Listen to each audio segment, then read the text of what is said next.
Hello students, welcome back to देसी में सवाल। दोस्तों, आज हम क्लास 9 की प्रश्नावली 1.2 दोहराने जा रहे हैं। तो चलिए सॉल्व करते हैं बिना किसी देरी के इसके सारे कैसे। Hello students, welcome back to देसी में सवाल। दोस्तों, आज हम क्लास 9 की प्रश्नावली 1.2 हल करेंगे। तो चलिए बिना किसी तरीके से सॉल्व करते हैं। यदि आपने वीडियो को लाइक नहीं किया तो जल्दी से वीडियो को लाइक कर दीजिए और चैनल पर नए हैं तो जल्दी से ज्वाइन कर लीजिए ताकि आपको आने वाली वीडियो का नोटिफिकेशन सबसे पहले मिल सके। तो चलिए बिना किसी तरीके से शुरुआत करते हैं। पहला क्वेश्चन है हमारे पास, नीचे दिए गए कथन सत्य है या असत्य है, कारण के साथ उत्तर दीजिए। यहाँ पर पहला ही क्वेश्चन है, प्रत्येक अपरिमेय संख्या एक वास्तविक संख्या होती है। दोस्तों, मैंने परिमेय संख्याओं की परिभाषा लिखा दी थी आपको, सिर्फ एक संख्या छोड़ दी थी मैंने, वो क्या है, वास्तविक संख्या। तो वास्तविक संख्या की परिभाषा से ये पहला क्वेश्चन सोल्व हो जाएगा। तो वास्तविक संख्या क्या होती है? वास्तविक संख्याएं वे संख्याएं जिनमें समस्त परिमेय व अपरिमेय संख्याएं सम्मिलित हो, वास्तविक संख्याएं कहलाती है। वास्तविक संख्याएं कहलाती है। वास्तविक संख्याएं वे संख्याएं जिनमें समस्त परिमेय और अपरिमेय संख्याएं सम्मिलित होती है, क्या कहलाती है? वास्तविक संख्याएं कहलाती है। तो वास्तविक संख्याओं में एग्जांपल ले अगर अपन, तो एग्जांपल में 1/2 भी आएगा, √2 भी आएगा, √5 भी आएगा, पाई भी आएगा, 3, 4, -2, 5। ठीक है, मतलब सारी जितनी भी संख्याएं वो आ जाएगी इसके अंदर। सिर्फ एक संख्या को छोड़कर आएगी रूट के अंदर माइनस वाली संख्या। तो वो संख्या जब अपन अगले क्लास में देख लेंगे, ठीक है, कि वो क्या होती है। तो यहाँ पर वास्तविक संख्याएं हैं। पहला क्या कह रहा है कि प्रत्येक अपरिमेय संख्या एक वास्तविक संख्या है। तो यहाँ पर देखो, अपरिमेय संख्या भी इसके अंदर शामिल है, मतलब पहला कथन अपना क्या हो जाएगा? सत्य हो जाएगा। चलिए इसमें दूसरा क्वेश्चन है, संख्या रेखा को प्रत्येक बिंदु √m के रूप का होता है जहां m एक प्राकृत संख्या है। क्वेश्चन कह रहा है कि यह कोई संख्या रेखा है। संख्या रेखा आपने पढ़ ली होगी, मैंने बताया था कल। इसमें क्या होता है, एक तो बीच में 0 होता है, फिर 1, 2, 3 ऐसा करके इधर पॉजिटिव संख्या है, उधर नेगेटिव संख्या है। ठीक है, -∞ तक और ये +∞। यहाँ पर कह रहा है कि √m के रूप की होती है संख्या रेखा पर प्रत्येक बिंदु, जैसे मान लो ये कोई बिंदु है, ये क्या कह रहा है क्वेश्चन के हिसाब से, √m रूप का होगा। और m क्या है यहाँ पर? धनात्मक प्राकृत संख्या है। धनात्मक कहो चाहे प्राकृत संख्या कहो, ठीक है। प्राकृत संख्या क्या होती है? यहाँ एक से स्टार्ट होकर इधर वाली सारी संख्या क्या है? प्राकृत संख्या है। लेकिन संख्या रेखा पर तो ये वाली संख्याएं भी सम्मिलित है, ये 0 भी सम्मिलित है। √m को बराबर क्या है? बिंदु, जबकि कोई निश्चित बिंदु है संख्या रेखा पर, लेकिन यहाँ पर क्या है? मानसिक संख्याएं शामिल है। तो रूट के अंदर यदि अपन कोई भी संख्या m के स्थान पर यदि अपन 4 रखते हैं तो बाहर क्या आता है? 2 आता है, जो कि ये क्या है? धनात्मक संख्या है। लेकिन इसके ऊपर क्या है? माइनस की संख्याएं भी है। तो यहाँ पर क्या है कि धनात्मक संख्याओं का वर्गमूल लेने पर माइनस की संख्या प्राप्त नहीं होती है। अर्थात जो ये कथन कह रहा है कि √m संख्या रेखा पर कोई बिंदु है, वो एकदम क्या है? असत्य। क्या है मेरे दोस्तों? असत्य है।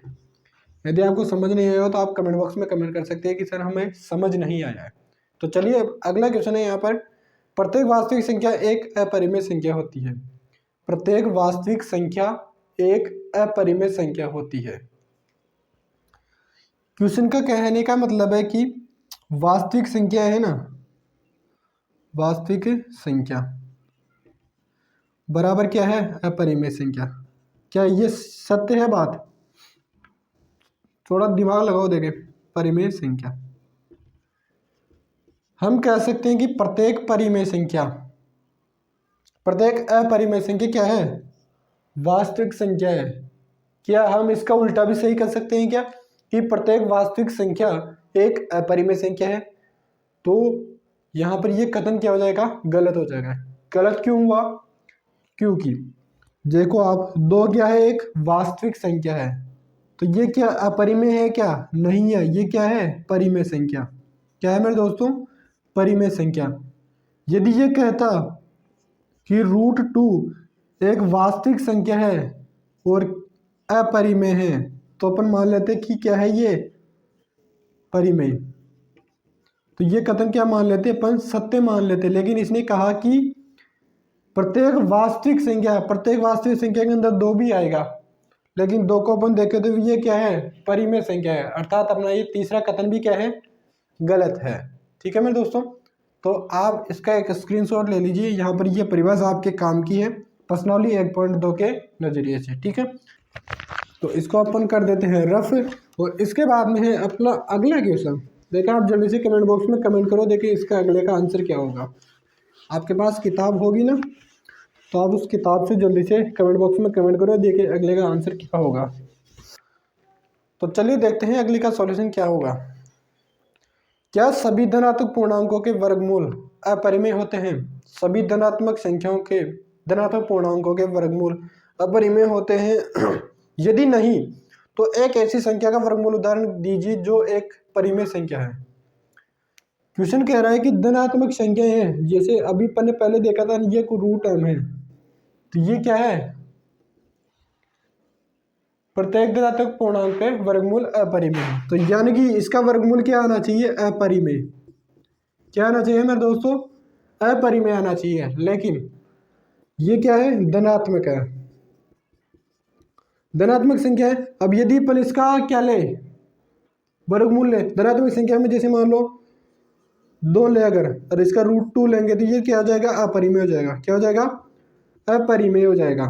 लेकिन आप तो कहेंगे कि ये तो परिमेय है, ये तो क्या है, अपरिमेय है, लेकिन संख्या में तो धनात्मक तो अपन बहुत सारी संख्या ले सकते हैं। जैसे मान लो अपन मैं लेता हूँ यहाँ पर 16, क्या है एक, 16 क्या है, एक धनात्मक संख्या है। अब इसका वर्गमूल लूंगा मैं, वर्गमूल लूंगा तो बाहर क्या आएगा, 4 आएगा। क्या आएगा मेरे दोस्तों, 4 आएगा।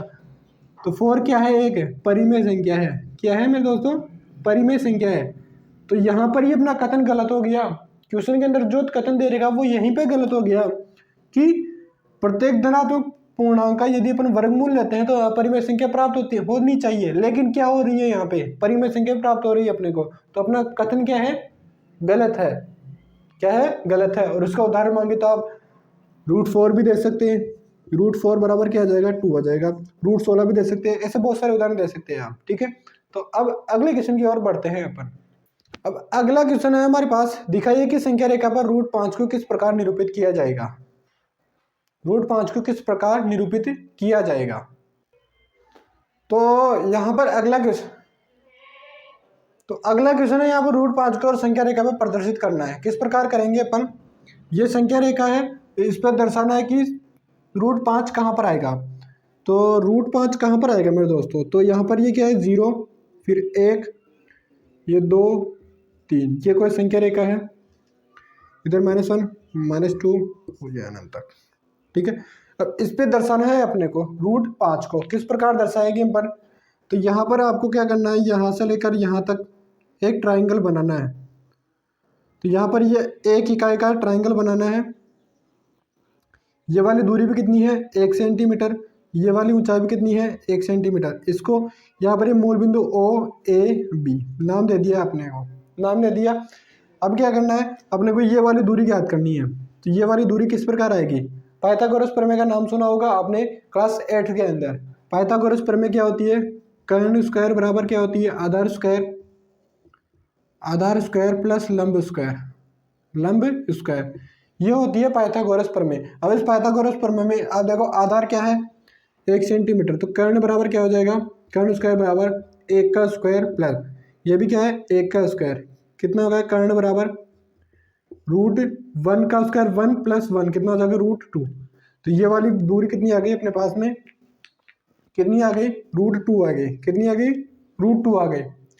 अब आपको क्या करना है, प्रकार और चांदे की सहायता से यहाँ पर बिंदु B पर एक लंब डालना है। क्या डालना है मेरे दोस्तों, लंब डालना है। लंब डालना है आपको, लंब डाल दिया, ये वाला लंब डाल दिया, वो भी कितनी लंबाई का, 1 सेंटीमीटर लंबाई का। और यहाँ से इसको मिला देना है, इसको मिला दिया तो अपने पास में यहाँ पर ये वाली भुजा कितनी थी, ये वाली भुजा कितनी है यहाँ पर, ये है √2। अब ये वाली कितनी हो गई, 1 सेंटीमीटर हो गई। अपने प्रकार उसकी स्केल की सहायता से माप के यहाँ पर खींच दिया, मिला दिया बिंदुओं को। अब ये वाली दूरी किस प्रकार ज्ञात करेंगे अपन, ये इसको मान लिया मैंने, इसको नाम दे दिया सी, तो ओ सी दूरी किस प्रकार ज्ञात करेंगे, तो ओ सी बराबर क्या हो जाएगा, वापस ये फॉर्मूला लगेगा, ओ सी ये क्या है, कर्ण है, तो ओ सी स्क्वायर बराबर B C square plus O B square. तो यहाँ पर क्या हो जाएगा, 1 का स्क्वायर प्लस √2 का होल स्क्वायर। तो ओ सी बराबर ये 1 √2 का स्क्वायर कितना होता है, √2 का यदि अपन स्क्वायर करते हैं, √2 का स्क्वायर करेंगे तो बाहर क्या आ जाएगा मेरे दोस्तों, 2 आएगा। रूट के अंदर कोई भी संख्या हो, यदि उसका स्क्वायर कर देते तो बाहर जो अंदर संख्या होती है ना रूट के अंदर, वो बाहर आती है। तो यहाँ पर ये हो जाएगा 2 + 2। तो यहाँ पर क्या मिला अपने को, √3। तो ये वाली वैल्यू अपने को मिल गई √3। तो यदि अपन इसको प्रकार की सहायता से मिलाएंगे, यहाँ पर प्रकार की नोक को और यहाँ पर पेंसिल की नोक को रखेंगे, तो ये कुछ यहाँ पर आएगा और √2 कुछ इस प्रकार यहाँ पर आएगा। यदि आपको एग्जाम में ऐसा क्वेश्चन मिले तो आपको इस प्रकार दर्शाना है, ठीक है। अब मैं यहाँ पर हाथ की सहायता से बना रहा हूँ तो कुछ गलत हो सकता है, लेकिन यदि आप इसको प्रकार पेंसिल और चांदी की सहायता से बनाएंगे तो आराम से एकदम परफेक्ट बनेगा। अब आपको क्या करना है, फिर से बिंदु सी है ना, यहाँ पर आपको लंब ड्रॉ करना है, लंब ड्रॉ करना है, और उसकी लंबाई कितनी होगी, लंब की 1 सेंटीमीटर होनी चाहिए। कितनी होनी चाहिए, 1 सेंटीमीटर। तो 1 सेंटीमीटर का मैंने की दिया, और इसको मिला दे नहीं है आपको बिंदु ओ से, तो इसको नाम दिया मैंने डी। अब आपको क्या करना है, ये वाला लंब हो गया, लंब हो गया ना मेरे दोस्तों, ये अपने को ज्ञात है, तो ये हो जाएगा आधा और ये हो जाएगा लंब। तो ये √3 है और ये क्या है, 1 है, 1 सेंटीमीटर है, सी डी। अब अपने को ओ डी ज्ञात करना है, तो ओ डी बराबर क्या हो जाएगा, ओ डी का स्क्वायर बराबर ये वाला पर में लगेगा वापस, ओ डी क्या है, कर्ण है, बराबर आधार स्क्वायर, आधार क्या है यहाँ पर, ओ सी, ओ सी का स्क्वायर प्लस लंब का स्क्वायर यानी कि डी सी का स्क्वायर।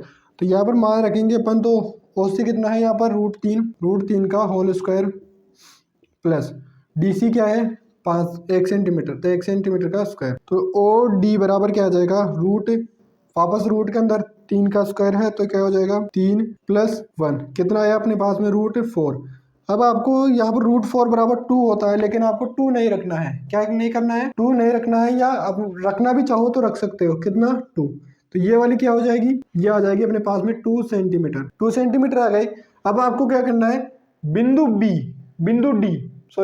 डी पर क्या करना है, एक लंब ड्रॉ करना है फिर से। तो यहाँ पर यदि आप लंब ड्रॉ करते हो 1 सेंटीमीटर का, तो फिर इसको मिला देते हैं अपन यहाँ पर, क्या यहाँ पर मिला देते हैं। तो यहाँ पर मिला दिया, तो ये इसको नाम देते हैं मैंने ABCDE। अब फिर ये क्या बन गया, कर्ण बन गया, ये हो गए 1 सेंटीमीटर, ये क्या है, कर्ण है, OE क्या है, OE क्या है, कर्ण है। तो OE का स्क्वायर बराबर क्या हो जाएगा, ED का स्क्वायर, लंब का square ED square plus OD का स्क्वायर, क्या हो जाएगा, OD का स्क्वायर। ये हो गया, ये हो गया, ठीक है। अब यहाँ पर मान रखना है आपको ED और OD का। ED का मान कितना है, 1 सेंटीमीटर, तो 1 का स्क्वायर प्लस OD का कितना है, 2 सेंटीमीटर, तो 2 का whole square equal to OE का स्क्वायर। तो यहाँ पर OE बराबर क्या आ जाएगा, 1 का स्क्वायर रूट लग जाएगा, 1 का स्क्वायर 1 प्लस 2 का स्क्वायर कितना हो जाएगा, 4, ये बराबर क्या आ जाएगा, √5 आ गया। अब यहाँ पर ये वैल्यू अपने को मिल गई √5। अब आपको क्या करना है, प्रकार लेना है, प्रकार और पेंसिल। अब एक जैसे मान लो ये प्रकार की नोक, ठीक है, प्रकार की नोक होती है ना, जिसको वो एक मूवी आती है ना, उसके अंदर सामने वाले के पिछवाड़े पे लगा देता है, तो उसको क्या करना है, आपको इस बिंदु O पे रखना है। और जैसे मान लो ये क्या है, पेंसिल है, यहाँ पर ये वाली उंगली को आप पेंसिल मानो, तो मैं यहाँ पर इसको इस प्रकार रखूंगा, और यहाँ से मैं घुमाता यहाँ पर लाऊंगा, कुछ यहाँ पर आएगा, ये इस टोकी यहाँ पर, यहाँ से ये घूमता कुछ इस 2 के पास, जस्ट पास में आएगा ये, है ना। तो यहाँ पर ये क्या हो जाएगा, √5 हो जाएगा। तो ये बिंदु संख्या रेखा पर √5 कुछ इस प्रकार है। आशा ये चीज़ आपके समझ आएगी। तो एक बार आप इसको अच्छी प्रकार से प्रकार और पेंसिल की सहायता से करेंगे तो आपको अच्छे प्रकार से पता लग जाएगा कि संख्या रेखा पर √5 कहाँ पर है। इतना ही है। आशा है आपको मजा आया होगा वीडियो के अंदर, और यदि आपको यहाँ से कुछ सीखने को मिला तो जल्दी से चैनल को सब्सक्राइब कर लीजिए। हम नेक्स्ट वीडियो में अगली प्रश्नावली 1.3 को सॉल्व करेंगे, और ऐसे करते करते हम पूरी क्लास 9 की मैथ्स को सॉल्व करते जाएंगे। तो तब तक गुड बाय, जय हिंद, जय भारत, जय श्री राम।